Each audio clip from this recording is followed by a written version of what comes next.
Hey guys, welcome back to the channel. This is Scott. He just bought a new Gladiator. We're gonna do a lift kit on it today, and stay tuned. Hey guys, here we go. This is the lift kit that Scott has bought and some other pieces, parts. So we have the FALCON adjustable front steering stabilizer. That's gonna be a nice addition. He bought the 2.5 inch CLAYTON kit that came with all the control arms, all adjustable. Came with its own sway bar end links to cut the length, and then you got the steering box stabilizer from Synergy.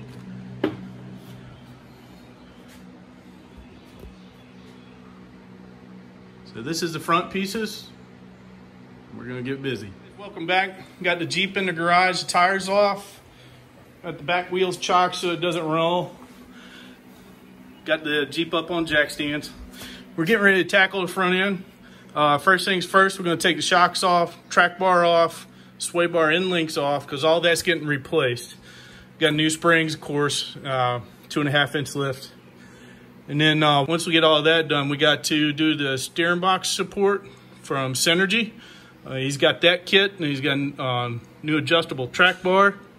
And then once we get it down on the ground, after all the new parts are on, we'll put the control arms on last, because it's easier to do those one at a time. We got to adjust those out to the length that we need to keep the caster correct. So once we get to that point, I'll bring you back. And I just wanted to show you these the hood snorkels. These things are awesome. I'm gonna have to get those for my Jeep. Okay guys, we got the suspension completely out from underneath this Gladiator. Shocks are removed, sway bar end links removed, springs removed. Got the steering stabilizer removed.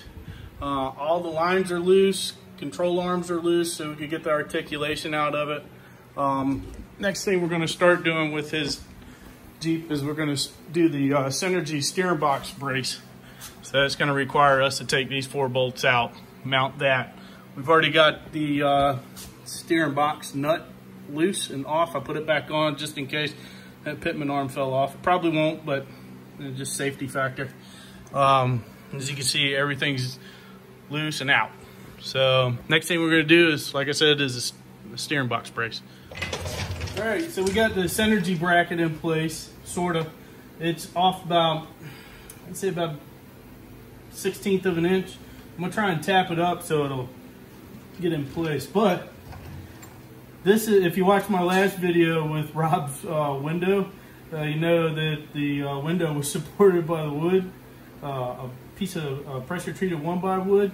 So Rob, I'm using your piece of wood that you left behind from your window or your window regulator install. Scott's tightening up the last bolt on the steering box bracket. Had to shimmy it around just a little bit. These bolts are 30 foot-pounds. A little teeny torque wrench on it. Thank you, Snap-on, but please etch the daggone numbers. I can't see them. Good to go? Yep. All right. Now next we're going to move on to, what are we going to move on to next? Probably, I already torqued those. Oh. So those are torqued to 100 foot-pounds. This one's 70 and this one's 60. And then the little bolts that hold the sector shaft brace are 30 foot-pounds. Yep. Yeah, 30 foot-pounds. And then I need a little we, tiny Allen. Oh yeah, and then we gotta put the set screw in fitting for the brass bushing. Let's finish that and we'll come back and we'll start on something. All right, so here's something else we found on this side. If you look, the other side has all that bracketry that's in front of the spring perch on the axle. So that side, you have to take the brake line bracket off and get up under the spring perch in order to bolt down the bump stop. On this side, if you look, it's wide open. So you can get up under there with a 9/16, is that what it was? 9/16 wrench, and hold that nut and put your Allen wrench in there to hold the Allen bolt and just tighten her up. So you don't have to take the brake line bracket off of the back side like we did in anticipation to put that nut on the bottom.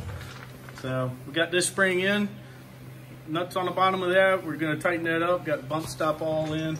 Next we're going to do is probably shocks. This is going pretty good.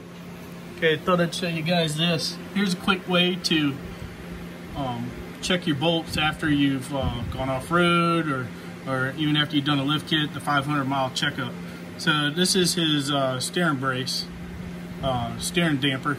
So what we've done is we've gone ahead, torqued all the bolts, and then marked them with a yellow paint marker. That way when you get off-road, you can come out and just glance at it and see if the bolt is actually turned. So that'd be a quick tip for you. Okay, we had a problem. Put the spacer on this one, and it's just a little bit too long. He only has the stock shocks. He's got other ones on order from Terraflex, but they haven't come in yet. So in order for him to drive home, we got to take the spacers back off of it. So I mean, it's disassembling the whole front end. Don't worry about your winch weight. You don't need a 3/4 puck. My 200-pound butt sitting on the bumper drops at 1/8 of an inch. So don't worry about your bumper and your winch. Don't need 3/4 puck like on a TJ. Yeah, and that's the CLAYTON system. This is only the 2.5-inch lift kit, and it's stout. So we've got the new control arms all measured out and put in. We put the wheels and tires back on, let it down on the ground to see if the casters are halfway decent. Casters look to be within spec, between 5.5 and 6. So we're going to go with that, but we're going to take it back apart and take the spacers back off.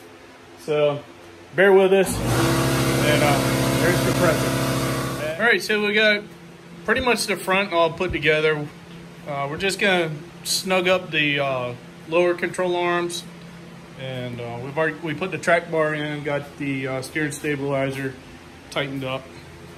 And we're just going to spin it around. Now we're going to start working on the rear.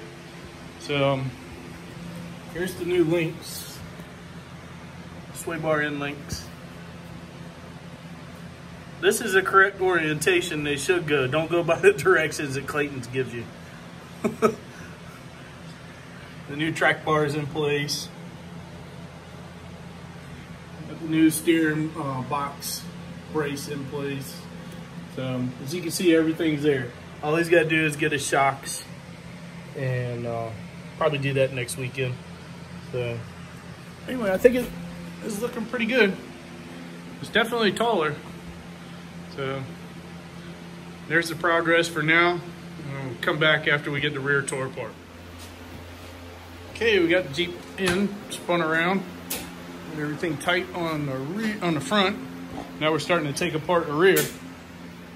So on this one, we're going to take sway bar, track bar, lower shocks, because we're not going to replace these just as of yet, and see how much room we have with these brake lines and ABS sensors. So hopefully we don't have to take the calipers off at this point. Okay, so here's a few minutes later. The rear is definitely a little bit easier to take apart. You okay? I put my knee down on the open end of the crescent wrench. Yeah, I bet you that did hurt. Yes, that. Okay, so here we are. We got the springs out, the shocks taken off, the sway bar end links off. We hung the calipers, and we took the ABS line, everything off of the brake hose, just so we have ample clearance. And those hoses are a little bit banjo tight, but they're flexible. Yeah, one's your locker and the other is the breather, and they're not tight. Okay, so that's with the axle completely drooped. All the bolts on the control arms are taken off, or they're loose, so we can take the control arms off. But like I said, that's at full droop. I mean, you can see the angle of the drive shaft. So we're gonna reassemble it, put all the new parts on it, and we'll come back and I'll show you that. Hey guys, sorry we got a little ahead of ourselves. Got the vehicle down on all fours now. Everything's in. Now all we had to do is set the track bar. So the track bar is still loose, zip tied in place. We got everything on. All we had to do is go through and torque all the suspension down on the control arm bolts, and extend the track bar there and tighten everything down. But it's sitting on all four.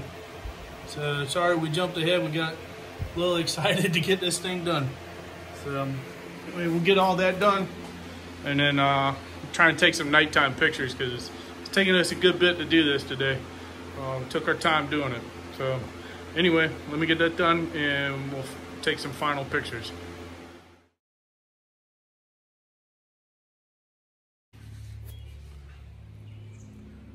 Scott Shocks came in, getting the template set up. We gotta cut a hole in the fender liner.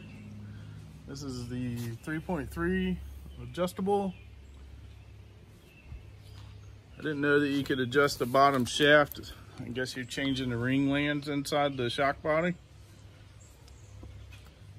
Yeah, nice. This is a nice kit. All right, we'll get this done and be ready. Got everything cut out. Gotta line everything up on the fender.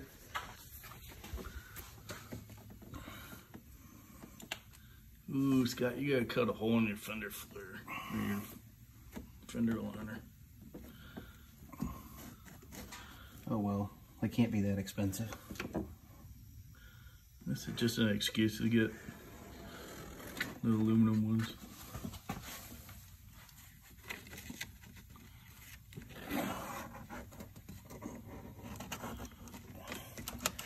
I'm not doing very good at tracing today. Need to go back to kindergarten.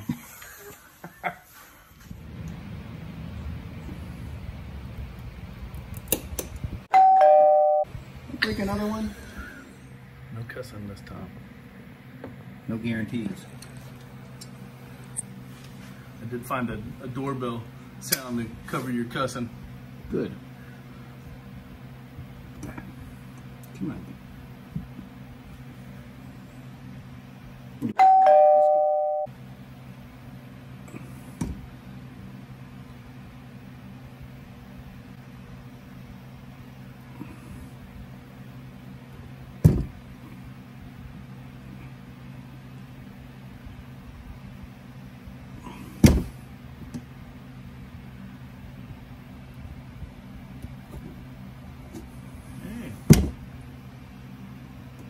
Make it through.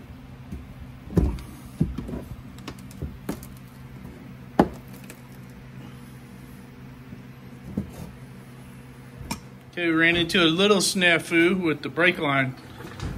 So the shock on this is the limiting factor. It doesn't have a strap on it. So we found that the brake line is actually in a very awkward position. It's putting too much of a bend right here in the rubber brake line. So what we're gonna do is we're gonna come down here on this bracket right here, open it up and pull the brake line through to see if we can get more room on that to give a little bit more flex.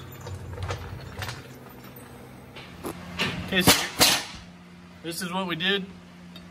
Took this bracket, bent this piece open so we could get the brake line out of it.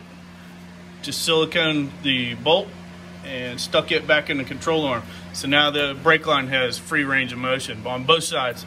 No kinking up here at the top anymore. Is it on the Jackson? Nope. Keep coming. Keep going. There we go. Hold on, keep going. Down?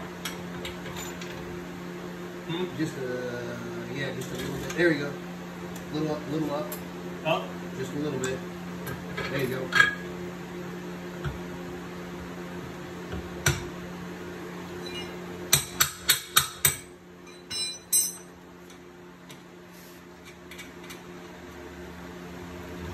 Hey, it's a lot easier when you actually have some down travel. Yeah. That went a whole lot easier than the other side.